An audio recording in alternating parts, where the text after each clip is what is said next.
வணக்கம். ஹேவல்ஸ் இந்தியா அவங்களோட Q3 result announce பண்ணியிருந்தாங்க. ஷேர் பிரைஸ் கடந்த 2 மாதங்களாக 44% அதிகரிச்சிருக்கு. மார்ச்லேருந்து கம்பேர் பண்ணும்போது 140% அதிகரிச்சிருக்கு. ஸோ அந்த கம்பெனியோடைய ஃபினான்ஷியல் டேட்டா அவங்க ஆனுவல் ரிப்போர்ட்லேருந்து எடுத்து என்னுடைய பார்வைக்கு அதை அனலைஸ் பண்ணி என்ன பாசிட்டிவ்ஸ் அண்ட் நெகட்டிவ்ஸ்னு எடுத்துரைக்கிற வீடியோ தான் இது. ஸோ முக்கியமான டிஸ்க்ளைமர், நான் செபி ரெஜிஸ்டர்ட் அட்வைசர் கிடையாது. நீங்கள் இந்த கம்பெனியில் முதலீடு பண்ணுங்க பண்ணாதீங்கன்னு சொல்கிற வீடியோ கிடையாது. இது என்னுடைய பார்வைக்கு அவங்க ஃபினான்ஷியல் டேட்டாவை அனலைஸ் பண்ணி என்ன பாசிட்டிவ்ஸ் அண்ட் நெகட்டிவ்ஸ்னு எடுத்துரைக்கிற வீடியோ மட்டுமே. அவங்களோட கடைசி 6 வருஷ ஃபினான்ஷியல் டேட்டா அவங்க ஆனுவல் ரிப்போர்ட்லேருந்து எடுத்து அவங்க operating revenue, profit, earnings per share, PE மற்றும் கடன் சம்பந்தப்பட்ட ரேஷியோஸை நம்ம கால்குலேட் செய்கிறதுக்கு முயற்சிக்கலாம். இந்த வீடியோக்குள்ளே போகிறதுக்கு முன்னாடி நம்ம ருப்பி டிரைவர் சேனலை சப்போர்ட் பண்ணுற அனைத்து நல்ல உள்ளங்களுக்கும் நன்றி. வீடியோ பிடிச்சிருந்ததுன்னா லைக் பண்ணுங்கள், தெரியாதவங்களுக்காக தயவு செஞ்சு ஷேர் பண்ணுங்கள். சரிங்க, முதல்ல கம்பெனியுடைய ப்ராடக்ட்ஸை விரைவாக பார்க்கலாம். அவங்க தயாரித்து விற்கிற ப்ராடக்ட்ஸ் பார்த்திங்கன்னா பெரும்பாலும் ஹவுஸ் ஹோல்டு ப்ராடக்ட்ஸ் தான். Steam irons, juicers, mixers, coffee maker, air purifier, room heaters, electric cookers, choppers, electric ovens, toasters, food processor, kettle, sandwich maker, garment steamers போன்றதெல்லாமே அவங்க தயாரித்து விற்கக்கூடிய பொருட்கள். இதை தவிர fans, water heater, personal grooming, அதாவது இந்த ட்ரிம்மர் போன்ற விஷயங்கள் எல்லாமே, வாட்டர் பியூரிஃபையர், ஏர் கூலர்ஸும் அவங்களுடைய ப்ராடக்ட்ஸில் சிலவற்று. ஸ்விட்சஸ், பம்ப்ஸ், லைட்டிங், ஸ்விட்ச் கீர்ஸ் மற்றும் ஃப்ளெக்சிபிள் கேபிள்ஸும் அவங்களுடைய ப்ராடக்ட்ஸ். கொஞ்சம் வருஷத்துக்கு முன்னாடி அவங்க லாய்ட்ஸ் கம்பெனியை டேக் ஓவர் பண்ணியிருந்தாங்க. ஸோ அதில் அந்த பிராண்டில் அவங்க விற்கக்கூடிய ப்ராடக்ட்ஸ் பார்த்திங்கன்னா டிஷ் வாஷர்ஸ், ஏர் கண்டிஷ்னர்ஸ், ரெஃப்ரிஜரேட்டர்ஸ், டிவிஸ் மற்றும் வாஷிங் மிஷின்ஸ். கம்பெனி என்னென்ன ப்ராடக்ட்ஸ் தயாரித்து விற்கிறாங்கன்றது ஓரளவுக்கு புரிஞ்சிருக்கும். அவங்களோட குறிப்பிட்ட பிராண்ட்ஸ் பார்த்திங்கன்னா லாய்ட், கிராப்ட்ரி, ஸ்டாண்டர்ட் மற்றும் ரியோ. இப்போ நம்ம பார்த்துக்கிட்டு இருக்கிறது அவங்க கடந்த 6 ஆண்டுகளுடைய ஃபினான்ஷியல் டேட்டா அவங்க ஆனுவல் ரிப்போர்ட்லேருந்து எடுத்து கன்சால்டேட் செய்யப்பட்டிருக்கு. ஃபினான்ஷியல் இயர் 2020 வரைக்கும். ஃபினான்ஷியல் இயர் 2021 9 மாத டேட்டாவும் இருக்குது நமக்கு. அது நம்ம பின்வரும் ஸ்லைடில் பார்க்கலாம். இதில் ஒவ்வொரு லைன் ஐட்டமும் நம்ம டீட்டெயில்டாக பார்க்குறதுக்கு முயற்சிக்கலாம். முக்கியமாக நம்ம கவனிக்க வேண்டியது எல்லா நம்பர்ஸும் crore rupeesல இருக்குது. இதில் இன்னொரு விஷயம் பார்த்தீங்கன்னா 2016 ரெவென்யூ கம்மியாக இருக்குது 15 கம்பேர் பண்ணும்போது. ஆனால் ப்ராஃபிட் பார்த்தீங்கன்னா அதிகரிச்சிருக்கு. 1438 கோடிகளாக இருக்குது ப்ராஃபிட் பிஃபோர் டேக்ஸ். இதற்கு ஒரு காரணமும் இருக்குது, அவங்க ஆனுவல் ரிப்போர்ட்டில் கொடுத்துருக்காங்க. இந்த கம்பெனியோட சப்சிடி கம்பெனி ஹேவல்ஸ் மால்டா லிமிடெடில் இன்வெஸ்ட் செஞ்சுருந்தாங்க. ஸோ அந்த இன்வெஸ்ட்மெண்ட்டை விற்றுட்டாங்க கம்ப்ளீட்டாக. அதிலிருந்து கிட்டத்தட்ட 724 கோடிகள் லாபம் வந்தது. ஸோ அந்த லாபத்தையும் சேர்த்ததுனால தான் இந்த ப்ராஃபிட், அதாவது 2016 ஃபினான்ஷியல் இயரில் ப்ராஃபிட் ரொம்ப அதிகமாக நமக்கு தெரியுது. சரிங்க, ரெவன்யூ ஃப்ரம் ஆப்ரேஷன்ஸ் 2015 2020 வரைக்கும் எவ்வளோ க்ரோ ஆயிருக்கு சிஏஜிஆர் வழியாக பார்க்கும்போது ஆண்டிற்கு 1.95% மட்டுமேன்ற கணக்கு தான் வருது. ஸோ கம்மியாக இருக்கிற மாதிரி தெரியுது. ஆனால் அவங்க காம்படிட்டர்ஸ் கூட கம்பேர் பண்ண தான் தெரியும். சரி, கடந்த ஆண்டு எவ்வளோ க்ரோ ஆயிருக்கு அப்படின்னு பார்க்கும்போது, அதாவது 2019 2020 செக் பண்ணும்போது மைனஸில் இருக்குது. -6.3% விழுந்திருக்கு ரெவன்யூ ஃப்ரம் ஆப்ரேஷன்ஸ். சரி, ஆப்ரேட்டிங் ப்ராஃபிட், அதாவது EBITDA, earnings before interest, taxes, depreciation and amortisation, அது எப்படி இருக்குது அப்படின்னு பார்க்கும்போது அதோட க்ரோத் 2015 2020 செக் பண்ணும்போது சிஏஜிஆர் வழியாக 7.36% ஆண்டிற்கு அதிகரிச்சிருக்கு. இதே கடந்த ஆண்டு, அதாவது 2019 2020 கம்பேர் பண்ணும்போது மைனஸில் இருக்குது. -13% விழுந்திருக்கு. சரி, என்ன மார்ஜின் வச்சுருக்காங்க எபிட்டாவில் அப்படின்னு பார்க்கும்போது கிட்டத்தட்ட 2019 11.76 இருந்திருக்கு. 2020 10.9%. ஸோ அதுவும் இறங்கி இருக்குது. அதற்கு முந்தின ஆண்டுகள் எல்லாமே பார்த்திங்கன்னா 12 கிட்டத்தட்ட வச்சுருக்காங்க.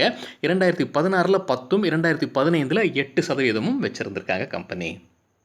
ப்ராஃபிட் ஆஃப்டர் டேக்ஸ் பார்க்கும்போது கடந்த 6 ஆண்டுகளாக கம்பெனி லாபத்தில் இருக்குது. ஃபினான்ஷியல் இயர் 2016 பார்த்திங்கன்னா ஒரு பெரிய ஸ்பைக் இருக்குது. அதோட காரணம் தான் நம்ம இப்போ பார்த்தோம். 2017 18 ஏற்றம் இருக்குது. 18 19 ஏற்றம் இருக்குது. ஆனால் 19 20 போகும்போது ஒரு இறக்கம் இருக்குது. சரி, எவ்வளோ சதவீதத்தில் அதிகமாகுது சிஏஜிஆர் வழியாக 2015 2020 ஆண்டிற்குன்னு பார்க்கும்போது கிட்டத்தட்ட 14% இருக்குது. அதுவும் கடந்த ஆண்டு மட்டும் பார்க்கும்போது, அதாவது 19 20 செக் பண்ணும்போது -6.64%. ஸோ வீழ்ச்சி இருந்திருக்கு ப்ராஃபிட்டில். ROE மற்றும் ROCE விரைவாக பார்க்கலாம். ROE ரிட்டர்ன் ஆன் எக்விட்டி அதிகமாக இருக்கிறது தான் கம்பெனிக்கு நல்லது. ஸோ பார்த்தீங்கன்னா 19லேருந்து 20 கம்பேர் பண்ணும்போது இறக்கம் இருக்குது. ஸோ அது ஒரு நெகட்டிவ் நியூஸாகவே பார்க்கலாம். ஆர்ஓசி ரிட்டர்ன் ஆன் கேபிட்டல் எம்ப்ளாய்டும் எவ்வளோ அதிகமாக இருக்கோ அவ்வளோ நல்லது. அதுவும் பார்த்தீங்கன்னா 19லேருந்து 20 குறைந்திருக்கு. 2016ல் பார்த்தீங்கன்னா அதிகபட்சமாக 56 இருக்குது. ஏன்னா அந்த டைமில் ப்ராஃபிட்டும் அதிகமாக இருக்குது. நம்ம பார்த்துருந்தோம் என்ன காரணம் அந்த ஸ்பைக்குக்கு அப்படின்றது. ஸோ அது பெருசாக கணக்கில் எடுத்துக்க வேண்டாம். ஆனால் பொதுவாக பார்க்கும்போது 2017ல் 20 இருந்திருக்கு, அப்புறம் 26, அதுக்கப்புறமாக வீழ்ச்சி, அப்புறம் மறுபடியும் வீழ்ச்சி 2020ல். கம்பெனியுடைய கடன் ஃபினான்ஷியல் இயர் 2020ல என்னுடைய பார்வைக்கு 0வாக தான் இருந்தது. அதற்கு முந்தின ஆண்டுகள் எல்லாம் இருந்திருக்கு. ஸோ குறைத்து கொண்டு வந்திருக்கிறது ஒரு பாசிட்டிவ் நியூஸ் தான். ஆனால் ஃபினான்ஷியல் இயர் 2021ல கடன் மீண்டும் எடுத்திருக்காங்க. அதை பற்றி பின்வரும் ஸ்லைடில் நாம பார்க்கலாம். இன்ட்ரெஸ்ட் கவரேஜ் ரேஷியோன்றது வந்து தெரியாதவங்களுக்காக ஒரு சின்ன பின்னணி. ஒரு கம்பெனி கடன் எடுக்கிறாங்க, அந்த கடனுக்குரிய வட்டியை கட்டுறதுக்கான கெப்பாசிட்டி அந்த கம்பெனிக்கு இருக்கா, அது அவங்களுக்கு வரக்கூடிய வருமானத்திலிருந்து அப்படின்னு சொல்கிற ரேஷியோ தான் இன்ட்ரெஸ்ட் கவரேஜ் ரேஷியோ. எவ்வளோ அதிகமாக இருக்கோ அவ்வளவு நல்லது. இது 41.11 இருக்குது. ஸ்டாண்ட் அலோனாக பார்க்கும்போது நல்லா இருக்குது. ஆனால் ஃபினான்ஷியல் இயர் 2019 கம்பேர் பண்ணும்போது கொஞ்சம் இறங்கியிருக்கு. சரிங்க, டெப்ட் டு ஈக்விட்டி ரேஷியோ ஸோ பார்க்கும்போது இப்போ தான் டெப்ட் இல்லை அப்படின்னு பார்த்ததுனால 0வாக இருக்குது. ஸோ இது எவ்வளோ குறைவாக இருக்கோ அவ்வளோ நல்லது. ஸோ இது ஒரு பாசிட்டிவ் நியூஸாகவே பார்க்கலாம். கடந்த ஆண்டுகளும் அது ஒரு நல்ல லெவல்லே மெயின்டைன் பண்ணிட்டு வராங்க கம்பெனி. அது ஒரு பாசிட்டிவ் நியூஸ் தான். டெப்ட் டு அசெட் ரேஷியோ எவ்வளோ குறைவாக இருக்கோ அவ்வளோ நல்லது. டெப்ட் இல்லை அப்படின்றதுனால ஃபினான்ஷியல் இயர் 2020ல் 0 இருக்குது. மற்ற வருஷங்கள்லையும் மேனேஜபிள் அண்ட் மெயின்டைனபிள் லெவலில் மெயின்டைன் பண்ணிட்டு வராங்க கம்பெனி. சரிங்க, ஏர்னிங்ஸ் பர் ஷேர் அவங்க ஆனுவல் ரிப்போர்ட்லேருந்து எடுத்துக்கிறது பார்க்கும்போது ஃபினான்ஷியல் இயர் 2020ல் 11.76ஆக இருந்தது. ஆனால் அதே போன ஆண்டு 2019ல் 12.59ஆக இருந்தது. 2017ல் பார்த்தீங்கன்னா 19.36 வச்சுருந்தாங்க. ஸோ கொஞ்சம் குறைஞ்சிக்கிட்டே வர்றதையும் நம்ம கவனிக்கலாம்.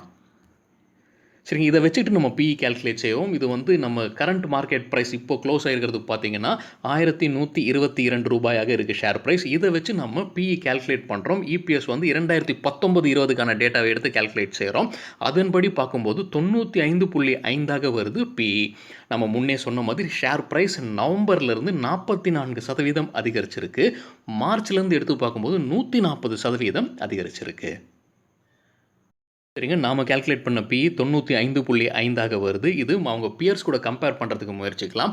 tickertape.in வெப்சைட்லேருந்து சில டேட்டாவை எடுத்திருக்கோம். ஸோ அந்த சைட்லேருந்து எடுத்துக்கிறத பிஇ ரேஷியோ பார்க்கும்போது நம்ம கேல்குலேட் செஞ்சது கிட்டத்தட்ட சேமாகவே இருக்குது. 95.5ஆக வருது ஹேவல்ஸ்க்கு பிஇ ரேஷியோ.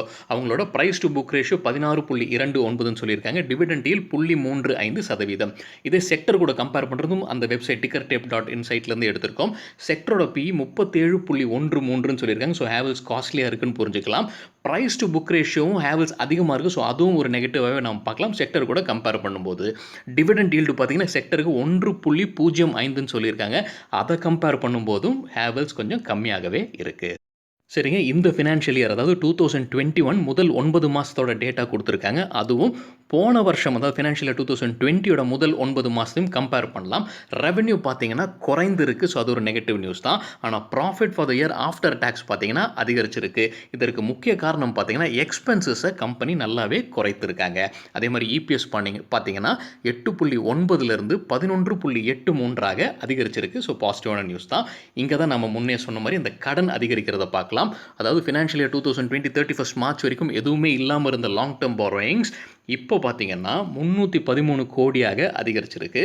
அதே மாதிரி ஷார்ட் டேர்ம் பாரோயிங்ஸும் இல்லாமல் இருந்தது 500 கோடியாக அதிகரிச்சிருக்கு. கம்பெனியுடைய ப்ராடக்ட் வைஸ் அவங்க ரெவென்யூ கான்ட்ரிபியூஷன் பார்த்தீங்கன்னா முதல் இடத்துல கேபிள்ஸ் இருக்குது. இது வந்து ஃபஸ்ட்டு 9 months ஃபினான்ஷியல் இயர் 2021லேருந்து எடுத்துருக்கிற டேட்டாங்க. ஸோ முதல் இடத்துல கேபிள்ஸ் இருக்குது. கிட்டத்தட்ட 30% கேபிள்ஸ்லேருந்து வரக்கூடிய ரெவென்யூ. அதுக்கப்புறம் இரண்டாவது இடத்துல எலக்ட்ரிக்கல் கன்சியூமர் டியூரபிள்ஸ் கிட்டத்தட்ட 24% இந்த செக்டர்லேருந்து வருது. மூன்றாவது இடத்துல லாய்ட்ஸ் பிராண்டில் விற்கக்கூடிய ப்ராடக்ட்ஸு 15% ரெவென்யூ அவங்க கிட்ட தான் வருது. அடுத்தது நான்காவது இடத்துல ஸ்விட்ச் கியர்ஸ் இருக்குது. கிட்டத்தட்ட 14% ஸ்விட்ச் கியர் செக்டர்லேருந்து வருது. லைட்டிங் அண்ட் ஃபிக்சர்ஸ் பார்த்தீங்கன்னா 10.9% 5வது இடத்துல இருக்காங்க. அதர்ஸ் தான் 6வது இடத்துல இருக்காங்க. அதர்ஸ்ன்றது இந்த பம்ப்ஸ் மோட்டர்ஸ் போன்ற விஷயங்கள்லாம் அதர்ஸ் கேட்டகரியில் சேர்த்துருக்காங்க கம்பெனி. சரிங்க, விரைவாக இந்த டிசம்பர் குவார்ட்டரோட ரிசல்ட்டும் போன வருஷம் டிசம்பர் குவார்ட்டர் ரிசல்ட்டும் கம்பேர் பண்ணும்போது ரெவென்யூ பார்த்தீங்கன்னா கம்பெனியோடது 39% அதிகரிச்சிருக்கு. அதே நெட் ப்ராஃபிட் பார்த்தீங்கன்னா 75% அதிகரிச்சிருக்கு. ஸோ இது கூட ஒரு காரணமாக இருந்திருக்கலாம் அந்த ஷேர் ப்ரைஸ் எகிர்னதற்கு. சரிங்க. நம்ம எப்பவுமே பார்க்குற ஷேர் ஹோல்டிங் பேட்டர்ன் அதாவது கம்பெனி ஏதாவது ஷேர்ஸ பிளெட்ஜ் பண்ணியிருக்காங்களான்னு பார்ப்போம். இப்ப நம்ம பார்த்துக்கிட்டு இருக்கிற ஸ்கிரீன்ஷாட் வந்து பாம்பே ஸ்டாக் எக்ஸ்சேஞ்சிலேருந்து எடுத்திருக்கிறது. எந்த ஷேர்ஸும் புரமோட்டர்ஸ் உடையது பிளெட்ஜ் செய்யப்படவில்லைன்னு சொல்லியிருக்காங்க கம்பெனி. அது ஒரு பாசிட்டிவ் நியூஸாக பார்க்கலாம். அது தவிர நம்ம ஸ்கிரீனர் டாட் இன்லயும் பேட்டர்னை பார்ப்போம் ஷேர் ஹோல்டிங் பேட்டர்ன். அதுபடி புரமோட்டர்ஸ் பார்த்தீங்கன்னா கிட்டத்தட்ட 59.5% வச்சிருக்காங்க. எஃப்ஐஐ 24.3%, டிஐஐ பார்த்தீங்கன்னா 8.3% வச்சிருக்காங்க. பப்ளிக் கிட்ட 7.55% மட்டுமே இருக்கு. இந்த டொமஸ்டிக் இன்வெஸ்ட்மெண்ட்ல பார்க்கும்போது லைஃப் இன்சூரன்ஸ் கார்ப்பரேஷன் 5.45% வச்சிருக்காங்க எல்ஐசியோட இன்வெஸ்ட்மெண்ட். சரிங்க. இதுதான் என்னுடைய பார்வைக்கு என்ன பாசிட்டிவ்ஸ் அண்ட் நெகட்டிவ்ஸ் இந்த கம்பெனிய பத்தி. உங்களுடைய பார்வைக்கு ஹேவல்ஸ் எப்படி இருக்கு? ஆல்ரெடி முதலீடு செஞ்சிருக்கீங்களா? இல்ல முதலீடு பண்றதுக்கு பார்த்துக்கிட்டு இருக்கீங்களா? உங்கள் கருத்தையும் பதிவு பண்ணுங்க. நன்றி. வணக்கம்.